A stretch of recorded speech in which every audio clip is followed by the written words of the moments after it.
তো hello guys, আমি দীপ আর নিয়ে চলে এসেছি তোমাদের জন্য নতুন চ্যালেঞ্জ ভিডিও। তো ভাই অনেক দিন হয়ে গেল আমি কোনো চ্যালেঞ্জ ভিডিও বা সেরকম ভিডিও করছি না। তারপরে ভাই কি বলবো, তোমরা এত কমেন্ট করছো, কমেন্টে বন্যা বইয়ে দিচ্ছে, ঠিক আছে। তো সেই জন্য ভাবলাম যে না, তোমরা এত সাপোর্ট করছো চ্যালেঞ্জের ভিডিওতে, আমার প্রচুর পরিমাণে ভিউজ যাচ্ছে। তো ভাবলাম যে চলো চ্যালেঞ্জ করা যাক। তো ভাই চ্যালেঞ্জটা করেছে একটা ভাই, আমার একটা ভাই নেই ভাই, অনেক লোকই কমেন্ট করেছে ভাই। সবার কমেন্ট তো আর শো করানো সম্ভব না, তাই ভাই যাদের কমেন্টগুলো সামনে এসছে তাদেরগুলো দেখাচ্ছি। বলছে পারলে গলার চেনটা ছিঁড়ে দেখাও। তো ভাই চলো, গলার চেনটা ছিঁড়তে বলেছে। আর ভাই এটা কিন্তু মানে একটা শখের জিনিস, তোমরা কমেন্ট করেছে বলে তাই আমি ছিঁড়ে দিচ্ছি, তোমাদের চ্যালেঞ্জ বলে কথা। তো যাই হোক চলো আমি ছিঁড়ে দিই। পারবো তো ছিঁড়ে দিতে? জোরে টানি যা হয় হবে। লাগে মাফিয়াস কদে জেল কদে বেল লাগে মাফিয়াস ছিঁড়ে গেল মেরে তো ফাইনালি ছিঁড়ে গেল।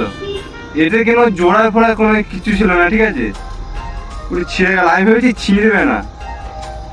তো গাইস যাই হোক, চ্যালেঞ্জটা কমপ্লিট করে দিয়েছি, তোমাদের চ্যালেঞ্জ। তো পরে চ্যালেঞ্জ কি নিয়ে দেখতে হবে তাড়াতাড়ি কমেন্ট করো, আর ভাই ভরে কমেন্ট করো, ঠিক আছে। এবার ফের আমি কাম ব্যাক করলাম, সবার চ্যালেঞ্জ কমপ্লিট করবো, কথা দিলাম। তো চলো দেখা হচ্ছে নতুন কোনো ভিডিওতে। আজকের জন্য ভাই টাটা।